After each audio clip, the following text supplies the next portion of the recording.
Bonjour, bonjour.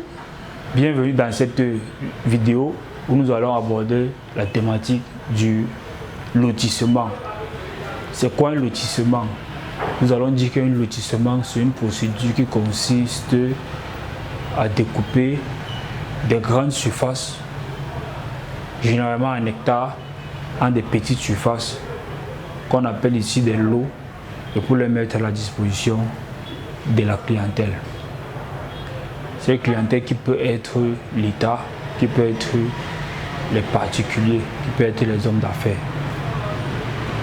Donc, pourquoi est-ce qu'on fait le lotissement? On fait le lotissement dans le souci d'étendre la ville.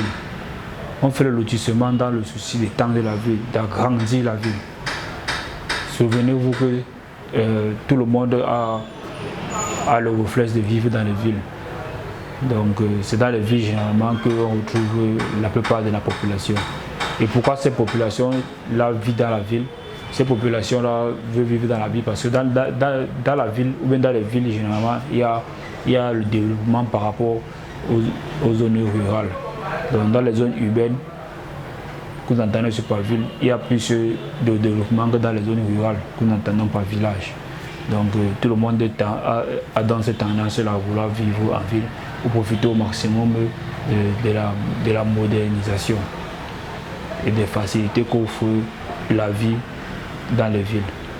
Donc, sauf que l'inconvénient de cette croissance démographique-là, de cette surpopulation dans les villes, il y a la conséquence comme par exemple la promiscuité.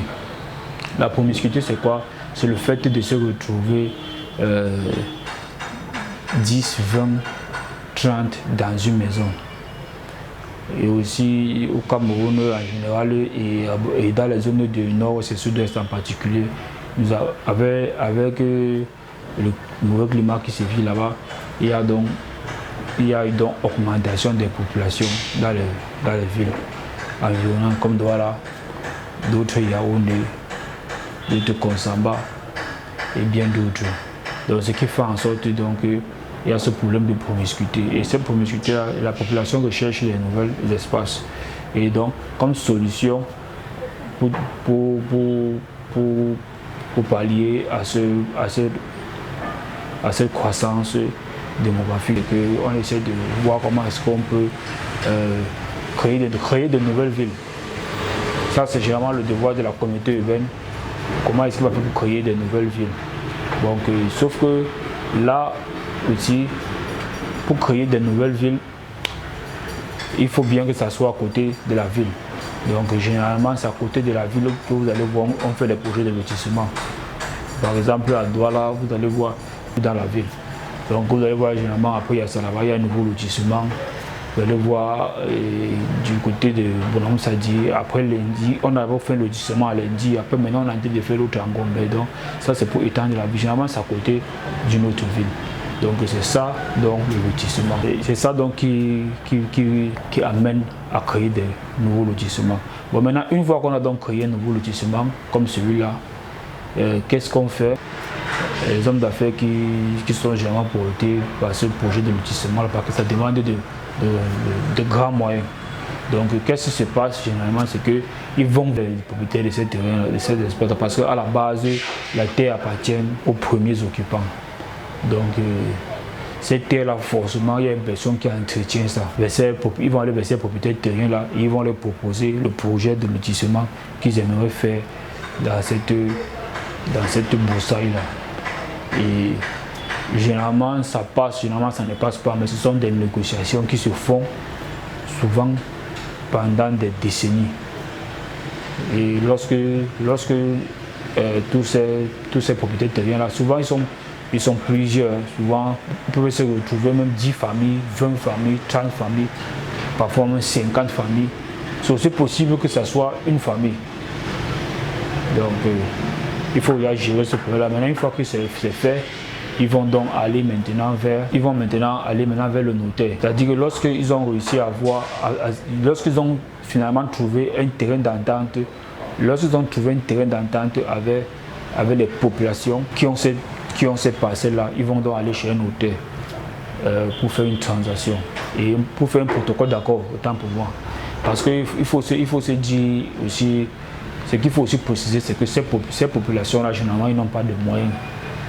C'est-à-dire ces propriétaires terriens-là, ils ont les terres parce que c'était les premiers à s'installer là, peut-être avant la guerre d'indépendance. Maintenant, lorsque vous venez, vous proposez un tel projet, ils n'ont pas vraiment... Généralement, ils n'ont pas d'opposition. Et quand il n'y a pas d'opposition comme ça, ils partent chez un notaire et puis ils font un protocole d'accord. Le protocole d'accord, c'est quoi? Généralement, c'est le financier dit que bon, moi, je vais lotir la zone. Ensuite, tu vas me donner ma part de parcelle. Généralement, c'est 15 à 20%. Tu vas me donner mes 20% des terres. Et tu vas rester avec 80%. 80% là, toi, tu vends ça, tu prends l'argent. Moi, avec 20%, je vends, je prends l'argent pour récupérer toutes mes dépenses et tout, et mon petit bénéfice. Donc, ils vont donc mettre ça sur papier. Et puis, le notaire va prendre acte. Financier, lorsqu'il est rendu à la phase des travaux, il vient. En tout cas, dans le notaire, c'était bien écrit. Il va venir avec les engins, tout ce qu'il faut pour pouvoir faire le lotissement, mener le lotissement à bon port. Donc, ce qu'il fait, c'est qu'il vient avec les engins. Parmi ces engins-là, nous pouvons citer la pelle excavatrice montée sur chenille. Nous avons la pelle excavatrice montée sur chenille. Nous avons la pelle excavatrice montée sur pneu. La différence, c'est que la pelle excavatrice qui est montée sur pneu, elle travaille uniquement en saison sèche, tandis que la pelle excavatrice montée sur chenille, elle peut travailler en saison sèche et en saison pluvieuse. Il y a aussi le tombereau, il faut une niveleuse, il vient aussi avec le camion, pas seulement le dumper. Il y a une différence quand même entre le dumper et le camion, donc, au niveau de la capacité. Donc, il vient avec tous ces éléments-là. Et si peut-être dans la zone, il y a par exemple les pierres qui peuvent être un obstacle au lotissement, il faut bien dynamiter ces pierres-là. Pour cela, il vient avec une entreprise spécialisée. Une entreprise spécialisée en matière de dynamitage. Comme par exemple dans les carrières, comme par exemple Razel, les Chinois. Donc, il va écrire à ces sociétés-là, ils vont venir pour mener à bien le dynamitage. Et à quoi consiste le dynamitage? C'est ce processus qui permet de transformer. Ils vont procéder à l'abattage plutôt. Excusez-moi de l'expression. Dynamitage, ça c'est au quartier, mais les professionnels appellent ça, les professionnels parlent plutôt de l'abattage. Donc l'abattage c'est quoi? C'est un processus qui consiste à transformer donc cette roche-mer là, n'est-ce pas, en des petits blocs de roche qu'on peut transporter pour libérer le lotissement. Et cet abattage là, on va mettre les trous sur la roche. Donc ils viennent avec une fourreuse, ils font les trous dans la roche, ils font un espacement peut-être de 1 mètre, je ne sais pas. Et puis ils introduisent à l'intérieur donc la dynamite. Ils introduisent à l'intérieur dans la dynamite. Quand ils introduisent cette dynamite-là dans la roche, ils font un bourrage. Cette dynamite-là, ça peut être le nitrate fuel. Ok, ça peut être, c'est-à-dire que le nitrate d'ammonium plus le gasoil, ils font une composition à 96 et 4%. Mais ils font le mélange et puis à l'aide d'un détonateur, ils font les connexions. Ça a un exploseur. C'est l'exploseur maintenant qui va actionner le dynamitage à une certaine distance de sécurité. Parce que lorsque la roche va exploser, il ne faudrait pas qu'il soit rapproché. Parce que lorsqu'il y a une explosion comme ça, les débris de roche là vont chercher à s'échapper. En s'échappant, ils peuvent percer ton œil ou bien tuer quelqu'un. Donc, il faut se mettre à une certaine distance de sécurité avant d'actionner. Une fois que c'est fait, maintenant, le tombereau vient avec la pelle chargeuse. À l'aide du godet, il va charger et puis il va d'abord retirer cet obstacle-là. Maintenant, le bulldozer aussi, il est là pour battre tout type d'arbres. gros diamètre, moyen diamètre, petit diamètre, il l'abat et puis il met la propreté partout sur le site, rend le site nu. Donc c'est une opération, la première opération de lotissement, c'est de rendre tout le terrain nu. Tout le terrain nu. Maintenant, une fois que c'est fait, maintenant, le financier va faire, ou les financiers, parmi les financiers, pour avoir les banques.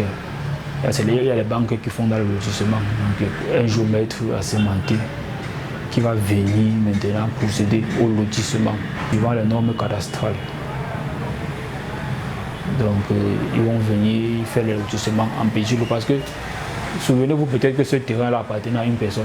Parce qu'il y a des gens qui ont les 10 000 hectares, d'autres qui ont les 20 hectares, d'autres qui ont les 5 hectares. Donc, ce n'est pas un problème au niveau de ces hectares-là. Donc, il y a des gens qui ont les 10 hectares, les 20 hectares, les 100 hectares qui les appartiennent. Donc, on ne peut pas vendre ça à une personne parce qu'un être humain pour vivre n'a pas besoin de plus de 1000 mètres carrés. Lui et sa famille, fut-il polygame, il n'a pas besoin, à moins que c'est un Mongo Fire, peut-être il peut prendre même 5000 mètres carrés, mais généralement les lotissements ça se fait en lot de 400-500 mètres carrés, à la rigueur 1000 mètres carrés. Donc il y a les lots de 400, lots de 500, lots de 1000 mètres carrés. Et le géomètre est là donc pour lever les différentes bornes de ces lots. Et c'est ça donc qu'on appelle donc l'immatriculation, parce que lorsqu'il fait le lotissement là comme ça et qu'il commence déjà à donner les noms à ces lots, ça c'est déjà l'immatriculation. Donc ça c'est le début du processus pour obtenir le titre foncier. Donc il va donc immatriculer donc ces différents lots. Il immatricule ces différents lots. Une fois qu'il a immatriculé ces différents lots, il va donc aller au niveau du cadastre c'est le ministère du cadastre et affaires foncières qui gère ça. Donc il va donc aller au niveau du cadastre, il va donc repérer tous ces lots-là. Donc ça permet à ce que maintenant, plus tard, lorsque le lotissement est terminé, ils vont rentrer maintenant chez le notaire. Parce qu'au début, ils ont fait un protocole d'accord, les financiers ou les familles propriétaires de l'espace qu'on a fait le lotissement. Ils vont aller chez le notaire et puis ils vont encore réviser le protocole d'accord. On a à quel niveau les financiers vont dire que bon, on a dépensé au total 20 milliards. Ça nous a coûté 20 milliards. J'ai dit du n'importe quoi. C'est un chiffre qu'ils prononcent pour qu'on essaie de se comprendre. Il faut quand même des exemples. Peut-être 20 milliards. Ça peut être même 10 milliards. Ça peut être même 100 millions. Ça dépend.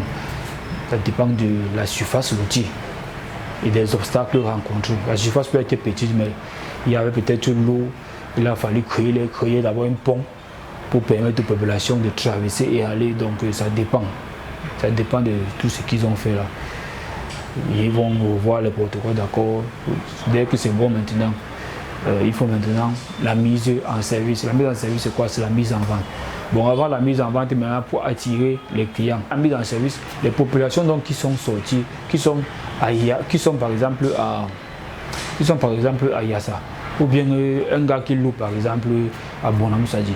Pourquoi est-ce qu'il va partir acheter le terrain en Kendek? Et pourtant que c'est loin de la ville. Non seulement c'est loin de la ville, c'est encore loin de son lieu de service. Qu'est-ce qu'il va faire pour l'attirer? Donc le financier, généralement ce qu'ils font, c'est qu'ils vont approvisionner la zone en électricité. Donc, ils vont voir le concessionnaire, ils vont voir les différents concessionnaires d'eau et de lumière pour qu'ils approvisionnent la zone en électricité. C'est ce qui sera fait. Une fois que c'est fait, vous voyez que vous pouvez déjà acheter un terrain parce que vous voyez qu'il y a quand même l'eau et la lumière. Bon, généralement, ça ne suffit pas. Il faut aussi construire quelques logements. Donc, ils font souvent 10, 15, 20 maisons qui font croire à leurs clients, c'est-à-dire aux acheteurs, aux gens qui viennent acheter, que ce sont les voisins, que ce sont les gens qui ont commencé à construire. Oh, c'est eux-mêmes. Lorsque vous regardez derrière, c'est eux-mêmes qui ont construit. La raison pourquoi ils construisent, c'est pour vous attirer, parce que personne n'aimerait vivre là-bas seul. Chez les blancs, ça se fait, mais chez les noirs, il y a cette chaleur-là que nous entretenons au quotidien et que nous avons toujours entretenu, que nos ascendants ont toujours entretenu et que nous, les descendants, nous continuons à les entretenir. Donc nous allons vivre ensemble, en famille, en communauté. Donc Une personne ne peut pas prendre le risque de partir là-bas seul. Pourquoi? Parce qu'il s'expose à plusieurs choses. Il commence d'abord sur le plan de la santé, en cas de maladie. Qu'est-ce qu'il va faire? Si peut-être il est à 10 km d'un hôpital de la ville, sa femme va accoucher, ça se passe comment et tout, donc c'est difficile. Jusqu'à là, c'est difficile pour les gens de commencer à s'acquérir des terres là-bas. Donc ce qu'ils vont faire, c'est qu'ils vont faire des centres de santé pour pallier à ce besoin. Bon, ensuite, l'école, si les enfants vont prendre, il faut une moto à disposition, tout ça, on va prendre une bicyclette à la ville qui va venir chercher les enfants, tout ça coûte combien donc? Et jusqu'à là, c'est démotivant. Ils vont créer donc des écoles pour résoudre ce problème. Donc l'eau, on fait comment pour puiser l'eau? On part en ville 10 km, 15 km pour avoir de l'eau.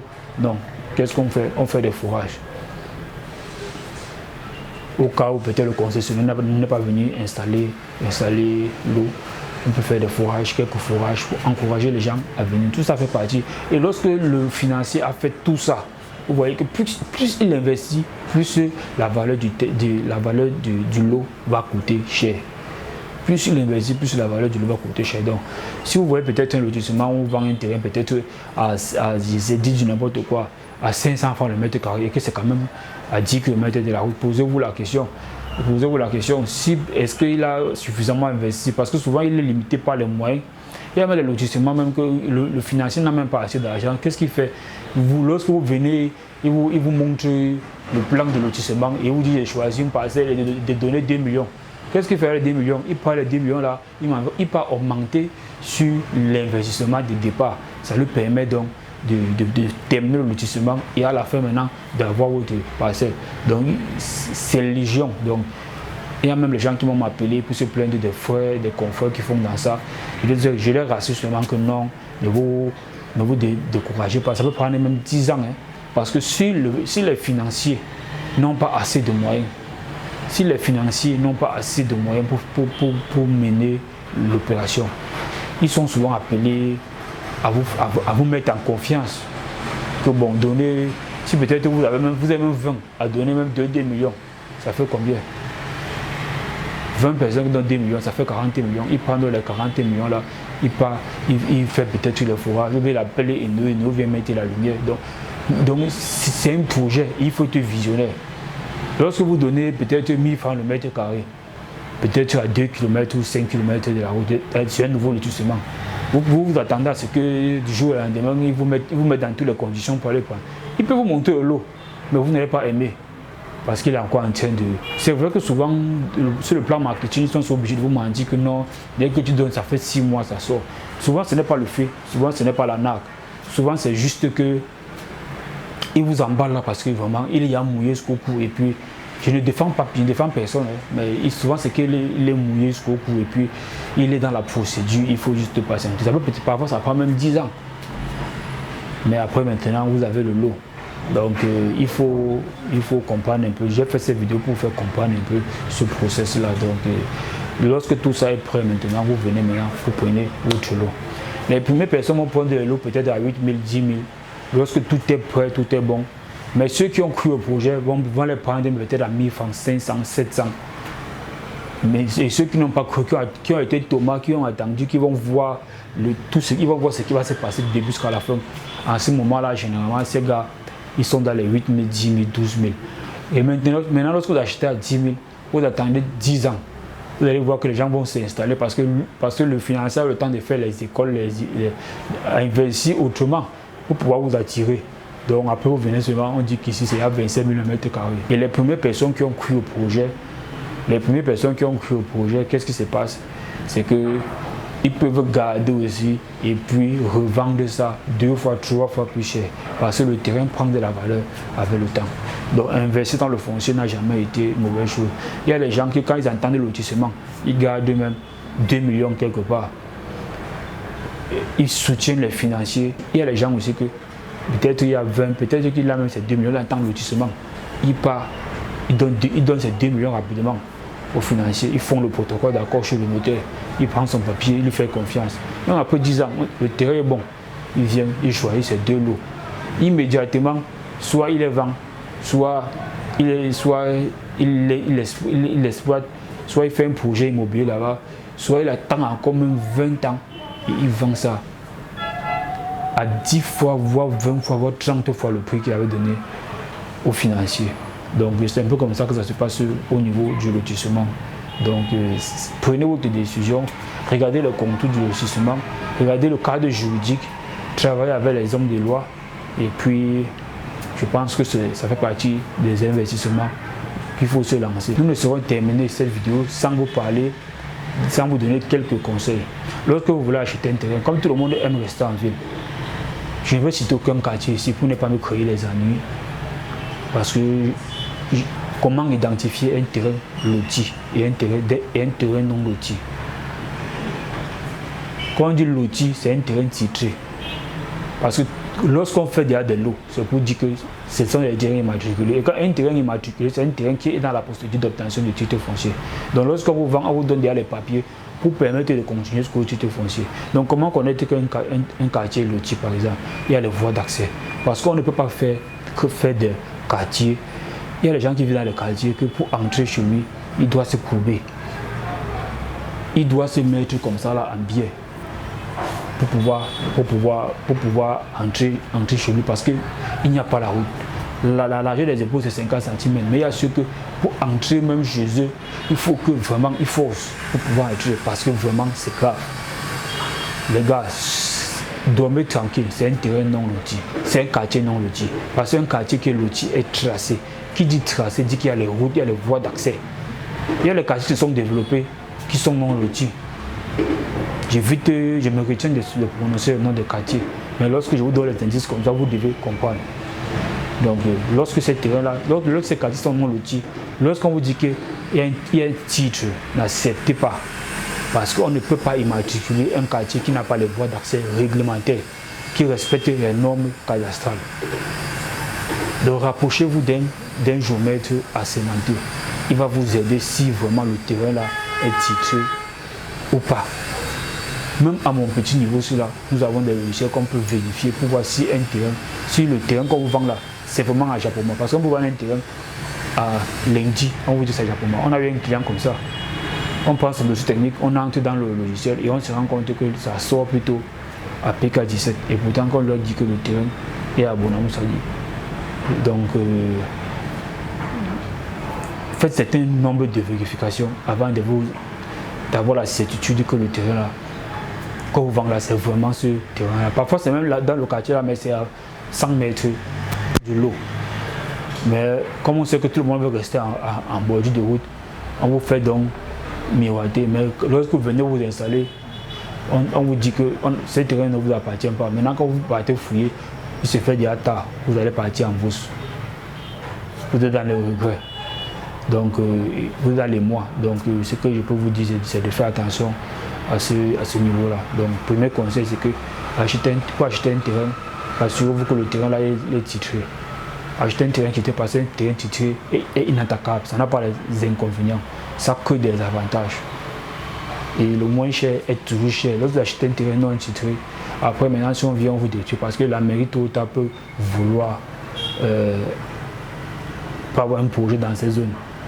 Comme par exemple espace vert, espace de loisirs, de divertissement. Ils choisissent cette zone-là. Ils vont prendre parce que c'est un endroit qui était non titré. Ok, ils vont s'entendre seulement avec les chefs du village. Merci d'avoir regardé cette vidéo et puis on va se dire à très bientôt pour une nouvelle vidéo. Prenez soin de vous. I know you told your friend you're not okay. And tell me what's wrong and why you never said you felt that way. And guess you're trying to stay strong and fake a smile until